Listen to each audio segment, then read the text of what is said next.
Bueno, estamos en el segundo episodio de este video podcast de la tercera temporada y tenemos invitada especial. Algunos la conoceréis porque si nos habéis seguido en el 24 horas que hicimos en verano, fue una de nuestras invitadas y tenemos con nosotros a Ruth Sala. Bienvenida. Gracias a vosotros por volverme a invitar. Es que se nos hizo muy corto en ese 24 horas Sí. Y eso que era ya pasadas las 12 de la noche. Ya Pero- como podríamos seguir. Sí, nos quedamos con la miel en los labios de cuéntanos más, por favor. Así que por eso estás aquí. Muy bien. Muy bien. Y a mí Sí. me encanta hablar no de mi libro, pero sí que de lo que uno, bueno, cuando uno es entusiasta, Sí. pues le gusta compartir lo que va aprendiendo también. Y para todas aquellas personas que nos puedan estar escuchando y no te conozcan, cuéntanos quién es Ruth Sala, a qué se dedica, una mini introducción si tuvieses que presentarte a alguien que En te un acabe de elevator conocer. speech. Pues Sí, soy abogada penalista, especialista en ciberdelincuencia y bueno, me encanta aprender de vosotros, de los que sois técnicos más informáticos y forenses, para ver todas las posibilidades que nos da la tecnología, hacia dónde va y cómo la podemos pues un poco utilizar a nivel jurídico, ¿no? Utilizar y cómo la podemos, bueno, desviar al tema procesal, judicial y demás, ¿no? Que esto es lo que a mí me gusta. Curioso, pero es un perfil que para los que estamos en el mundo ciber y somos más tequis, precisamente, es como que nos da alergia. Es como, uff, papeles. Huimos un poco de él. Cuéntanos en qué consiste vuestro papel dentro del mundo ciber, en qué nos ayudáis, porque aunque nos dé miedo, realmente es un aliado. Cuéntanos. Totalmente. Totalmente. Mira, justo lo estaba pensando, porque ahora veníamos de una charla de una combinación de una forense, una chica forense, técnica forense, y un abogado. Entonces la sensación es verdad, la percepción en el ambiente es como que la parte jurídica es muy aburrida. Entonces ves enseguida como a ver qué nos va a contar, ¿no? Pero al final lo que estaba dando el compañero abogado en el escenario no eran más que pautas para que todas las pruebas que se estaban haciendo con inteligencia artificial al final tuvieran un resultado provechoso como prueba para ser aportados. Entonces estaba diciendo cuáles eran los límites que no se pueden rebasar y cómo puedes utilizar una prueba captada con inteligencia artificial, ¿no? Y entonces que al final luego ha terminado la charla como ¡buah! Menos mal, pues sí, era coherente, ¿no? Era coherente este combinado. Sí, me ha gustado. Sí, ha sido muy chula, la verdad, porque lo que dices, a nosotros nos daba la perspectiva de, ostras, lo que podemos obtener de cara a un análisis forense y luego la parte jurídica se complementan súper bien. Totalmente. Sí. Y bueno, para dar un poco de contexto, estamos aprovechando que estamos celebrando y estamos asistiendo a Navaja Negra. Claro. Y es la excusa perfecta para coincidir en persona y poder hacer estas entrevistas en persona, que yo creo que ganan muchísimo más. Sí. Y entonces venimos de una de las charlas, estamos apurando un hueco de los descansos para exprimir a Ruth y que nos cuente. Y la siguiente pregunta que a mí me surge es, vale, ¿estudias Derecho?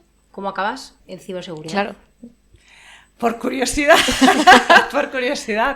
por curiosidad y por como, bueno, os expliqué en las 24 horas, en aquella noche, sí que es verdad que yo no me di cuenta hasta hace poco, que es verdad que desde que era pequeña había estado relacionada con la tecnología, pues que en el mundo de los radioaficionados, con el mundo más de las telecomunicaciones, que no tanto con el tema informático, porque entonces me acuerdo que lo primero que entró en casa era un Commodore 64 Wow. y nos parecía una flipada a mí y a mi hermana, ¿no? Entonces, bueno, ahí no nos dimos cuenta que la propia curiosidad de mi padre fue lo que hizo que nos fuéramos introduciendo. Y luego ya cuando se empezó a contaminar la realidad cotidiana de todos con teléfonos móviles, que aquello era, igual tenía yo 25, 26 años, no digo cuántos tengo, pero hace mucho, entonces ya empezó la curiosidad más profunda, ya no solo telecomunicaciones, sino en el tema evidencias digitales, ¿no? Ahí fue como me fui contaminando. Soy la rara de mi sector, soy de las raras de mis sectores. Cualquier abogado que esté en vuestro lado os daréis cuenta que dirá exactamente lo mismo. Sin embargo, sí que en nuestro sector jurídico provocamos esa curiosidad porque es un tema muy árido para los abogados de enfrentar y entonces el hecho de que un abogado haya ido a vuestro terreno a conocer y aprender, pues le resulta también muy útil, ¿no? Porque es el dime lo que hacen o cómo lo hacen y cómo lo podemos aprovechar, ¿no? Entonces, bueno, ahí estamos en una especie de terreno de nadie, ni soy abogado ni soy técnico, pero bueno, estoy ahí aprovechando los dos mundos. Sí, totalmente. En el 24 horas nos dijiste que habías recién presentado tu tesis. Sí, estoy haciendo los trámites para depositarla. ¿Os dije el título? ¿Os dije de qué iba? Es que voy precisamente a eso, porque nos dejaste como una pequeña introducción y a mí se me abrieron los ojos. Todavía no puedo. No me la van a robar porque han sido 3 años de investigación y va a ser muy difícil reproducirlo, pero tiene que ver con la investigación en la red, tiene que ver con los cuerpos policiales, que para mí no es que me preocupen los cuerpos policiales, pero sí que como tienen esa obligación de sobreproteger a la población y tienen como sus límites muy marcados, proteger la Constitución, los derechos de los individuos, etc. Entonces es mucho más complejo para ellos llevar investigaciones sin rebasar esos límites, ¿no? Entonces, bueno, quería estudiar cuáles eran los límites de esa investigación en la red por parte policial. Y bueno, hay mucho que hacer. La conclusión es, hay mucho que hacer. Me acuerdo de Silvia Barrera, inspectora de la Policía Nacional, que hace años decía, lo que hay que hacer es una nueva regulación para Internet, y yo decía, no, si ya nos vale la que hay. Digo, no, pues ahora sí que estoy con ella. Como policía y como persona investigadora me doy cuenta de que efectivamente falta mucho por hacer, no solo para regular los tipos penales que se producen en la red, sino también para regular incluso su propia investigación, ¿no? Sus propios parámetros de trabajo, ¿no? Y que valgan internacional o a nivel europeo, ¿no? Sí, por eso digo, nos lo contaste. Sí. Estoy a 15 días de poder cerrar el ciclo, ya os avisaré. Sí, por favor. Sí, por favor, Sí, porque además es que da para debate y es hiper interesante. Súper, os encantará. Sí. La verdad que cuando lo veáis os encantará. Sí, por favor. Tienen pintaza. O sea, desde luego, sí, totalmente. Creo que llama la atención de base. Y como parte también, que algo que por lo tanto compartimos es esa curiosidad, nosotros desde el mundo técnico, es qué hay ahí, que desde tu investigación y ese mundo que al final se une, aunque no queramos, exacto, o que no nos llame la atención o lo veamos lejano, realmente está muy, muy unido. Sí, y que al final nos afecta. Sí, porque hablo mucho de las herramientas, he descubierto las herramientas como... Espera, ahora me habéis pillado con la guardia baja, pero son herramientas, por ejemplo, de seguimiento de perfiles problemáticos.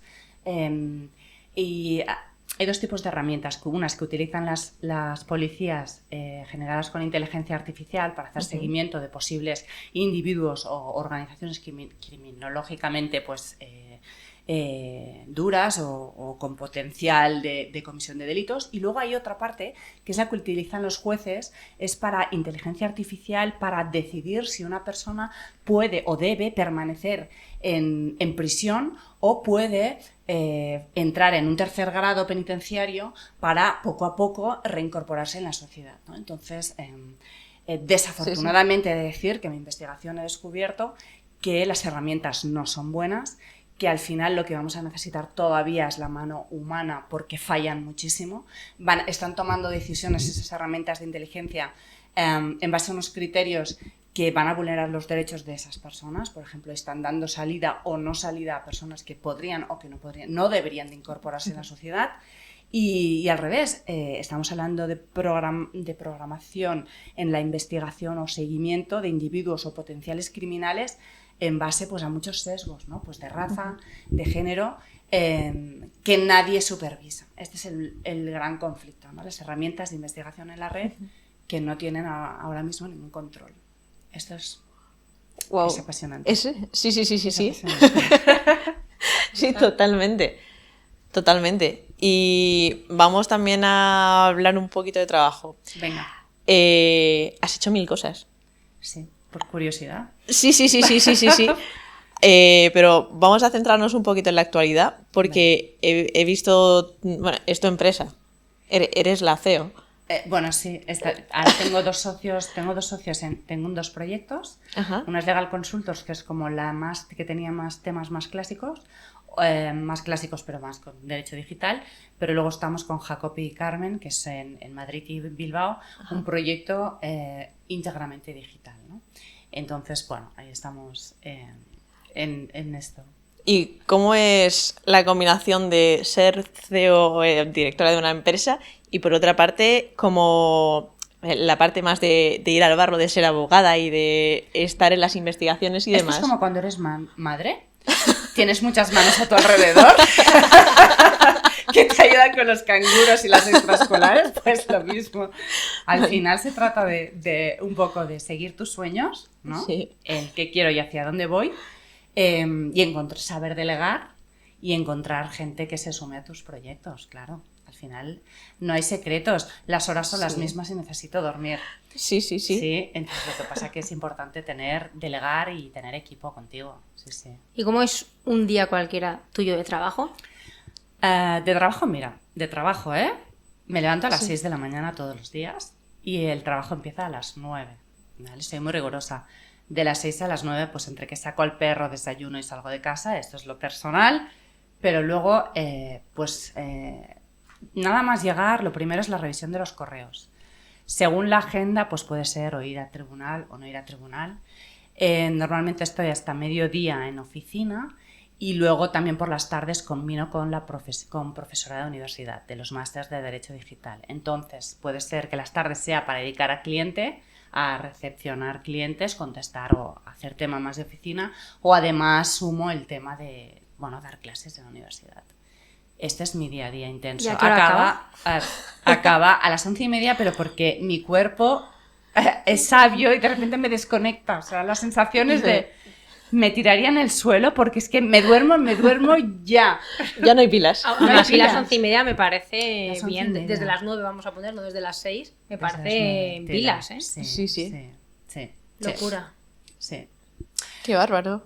Bueno, al final es motivante. También descanso, ¿eh? También los fines de semana intento descansar por las tardes. No, pero el fin de semana intento tomármelo un poco para mí. Entonces prefiero a tope de lunes a viernes y luego un poquito de aire. Un poquito. Sí, un por poquito. salud mental. Por salud mental, Total. ¿no? Y que además el cuerpo, si no, al final te castiga. Sí. Sí. De alguna forma lo externalizas. Claro, que no puede ser. Y ya por curiosidad más que nada, ¿cuál podrías decir que se pueda contar el caso más duro al que te hayas podido enfrentar? ¿En qué? ¿Combinado con digital? ¿O combinado...? ¡Wow! Feel free. Feel free. El caso más duro, ¿eh? O los dos. Estuve a punto de rechazar. Mira, uno más analógico, que es una de las... Bueno, al final, el tema... Estoy apuntada al turno de oficio, que el turno de oficio es la parte altruista que le llamo yo de la profesión, ¿no? Eso es vocacional. Entonces tienes guardia pues una vez según en qué área te apuntes, pues una vez cada 3 meses y tal, ¿no? Entonces, ¿qué pasa con el turno de oficio? Que no puedes decir que no, ¿vale? Entonces puedes decir que no, pero si realmente atenta pues contra tu moralidad total. Y una de las cosas que nunca cojo, ni quiero coger, son agresiones sexuales, a niños sobre todo. Entonces, aquellas cosas del destino, cae una que ahora, años después, tampoco uno se siente muy cómodo, ¿no? Porque al final tú eres un instrumento, luego te vas justificando porque entonas el mea culpa, ¿no? Al final, cuando estás en el turno de oficio, a quien defendes es a los malos, ¿no? Porque es lo que te toca. En eso consiste. El turno de oficio es gratuito, el que tiene pocos recursos y el que tal. Entonces, en este caso era de un padre que tenía un hijo disminuido, era mayor de edad el niño, pero estaba catalogado como que tenía una disminución cognitiva y entonces era homosexual el menor y entonces lo que hacía el padre le dejaba al niño a un tercero para que se lo llevara el fin de semana para que tuvieran relaciones sexuales. Claro, y entonces es súper impactante. Claro, Wow. y esto no lo sabes hasta que no llegas al juzgado y te dan el expediente. Claro. Te dicen a tal hora tienes la declaración de este señor y hasta que no llegas al mostrador no sabes de qué va, ¿no? Entonces ahí tuve yo mucha lucha.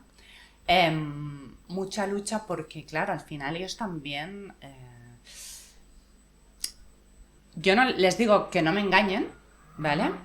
Pero están en su libertad de no contarme toda la verdad. Entonces, mi papel al final es defenderlo a él. ¿Y cuáles son mis cartas? Pues las que me da a mí el juzgado, ¿no? Entonces, claro, cómo podíamos demostrar. Ahí entraba entonces en un momento en el que se estaba luchando mucho por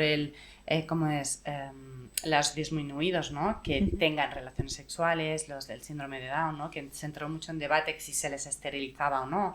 Y justo entrábamos en esa época, pasó eso, estábamos en ese momento y el juez no se atrevió, el instructor. O sea, yo se lo vendí como diciendo, bueno, es que al final no le está dando el niño a nadie para que abuse de él, o al niño no, que igual tenía 20 y tantos años, sino que le está dejando en libertad para que bueno, tenga sus relaciones sexuales como cualquier persona, pues que no tenga ninguna disminución, ¿no? Ese ha sido el caso que yo más duro, porque no me lo creía ni yo, no me lo creía, o sea, dudaba, como no tenía sabía que no tenía toda la verdad, y dudaba, ¿no? Sí, te costaba procesarlo. Me costaba procesarlo y no quería profundizar más en si era verdad o si era mentira, ¿no? Que el padre, pues lo estaba dando, o no sabía si ha cambiado un precio, Sí. pues, ¿sabes? Como que si lo podía estar prostituyendo, ¿no? Al disminuido, ¿no? ¿Y cómo gestionas ese enfrentamiento entre tus principios, valores y ostras, es que lo tengo que hacer porque es mi obligación, pero no quiero hacerlo, porque si lo pudiera elegir, este caso no lo haría? Porque como no llegó, si hubiera sido una violación de menor evidente, ¿sí? O hubieran tenido pruebas de que sí que era una violación de ese disminuido, sí que lo hubiera rechazado. Pero como no había esa prueba consistente, no podía culpabilizarme en exceso, porque tampoco yo quería preguntar, ¿eh? Claro. Entonces hice el instrumento de la justicia, que al final se trata de esto, ¿no? Todos tenemos derechos, ¿no? Para estar, para defender nuestros derechos, ¿no? Valga la redundancia. Sí. Y no quise entrar más. Sí que decir que durante unos años hubo un tema de violencia de género, que el marido la echó, vivían en una casa entonces, la tiró a la mujer escaleras abajo y la llegó a apuntar con una pistola. Yo tenía que defenderlo a él, este era un particular. Que aquel me dejó muy tocada, y entonces sí que tuve que dejarlo un par o tres de años porque necesitaba tomar ese punto de fuerza, de distancia, de no conectar emocionalmente y de reconocerte como parte del proceso judicial, no un juzgador. Es que separarte, efectivamente, o sea, que no implicarte Tomar en distancia. ese tipo de casos que son tan sensibles, tiene que ser súper difícil. Que nosotros desde fuera, desde la barrera, a veces, pues en casos muy sonados, sean asesinatos o tal, es como, ¿pero cómo alguien le puede defender? O cuando se supone que hay pruebas súper evidentes, es como, ¿pero cómo puede haber una persona ahí defendiendo y velando porque sea lo mínimo? Sus derechos, eso, claro, wow. al final Claro, al final yo también les digo, las cartas son las mismas para todos. Claro. Si no hay pruebas, pues jugará a nuestro favor. Si hay pruebas, intentaremos sacarte lo menos de condena posible. Claro. Pero ellos son conscientes también en el punto en el que se encuentran. A ver, ¿cuántas veces has estado tú detenida en prisión? Entonces, a ver, el que está ahí en ese escenario es... A ver, ¿cómo te lo cuento? Es que tiene que haber habido algo gordo para llegar a ese punto, ¿no? Sí, sí. Wow. Que sí. Sí. Impresiona, ¿no? La verdad es que impresiona. Sí, sí. Y sobre todo, imagino, la primera vez recién salida y te toca la primera vez que vas a juicio, también tiene que ser complejo. Bueno, tiemblas. Me acuerdo que me llevaba la ley de enjuiciamiento civil, la leía, criminal, la leía, y el juez me decía, no, que ya lo sé, que no hace falta que usted lea. O sea, como no conoces bien la dinámica. Necesitas justificarte. Hay cosas, ¿sabes?, que crees que necesitas leerla para no olvidarlas de la misma ley, y no, es que esto ya nos lo saltamos en el proceso, en el día a día, ya esta parte no la hacemos, la damos por ahí. Entonces, bueno, es duro empezar en la dinámica del juzgado, en la oralidad. Yo vengo además de un aprendizaje soy licenciada, entonces no había exámenes orales, creo que solo hice uno en 5 años de carrera. Entonces, claro, de repente salir y empezar a enfrentarte a un tribunal, pues tiemblas, sudas, boca seca, lo voy a hacer mal, se me está notando. Bueno, tiene ahí su... Voy a aprovechar esto para la gente que esté pensando en hacer la parte de forense, de la parte técnica, que también tiene que defender esos peritajes en el juzgado. La gente que conocemos que lo hace, también le pasa esto. Cuando va al juicio y tiene que demostrar todo su trabajo, el hecho de no ser claro en la explicación es como que siempre tengo miedo de que me pregunten, no soy lo suficientemente claro, y aunque yo esté seguro 100% de la evidencia, no sea capaz de transmitírselo al juez, transmitírselo ahí a todo el mundo, y es como que no me pillen en un renuncio, ¿no? ¿Y qué le recomendarías Pues a una mira, persona que se tiene que enfrentar a un juicio? Hacemos en este prácticas aspecto? hacemos prácticas de oralidad con los peritos cuando tenemos que presentarlos, por ejemplo, de parte particular.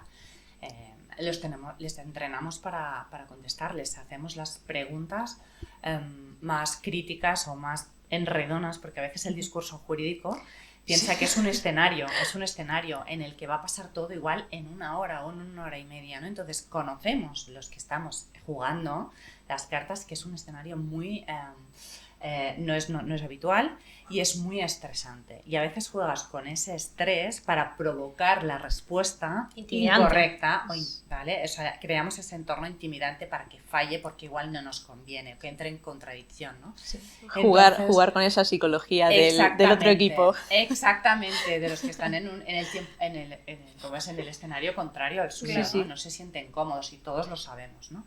Entonces, muchas veces, los jueces que ya ven un poco la jugada por donde van, que si el que ataca es porque seguramente el resultado del informe no le conviene nada, ¿no? O sea, cuando alguien ataca tan encarecidamente a un perito que se supone que tiene la profesionalidad y los conocimientos suficientes como para aportar esas evidencias y ese informe y ese relato y esas conclusiones, es que, claro, entonces también hemos de calcular el tiro, ¿no? Hasta dónde voy a poner nervioso al perito para que el juez no se dé cuenta, ¿no? Bueno, es un escenario muy complejo, ¿eh? Estrategia pura y dura. Tal cual, Sí. sí. Es una jugada al risk. Técnicas de interrogatorio se llaman, sí. Qué guay.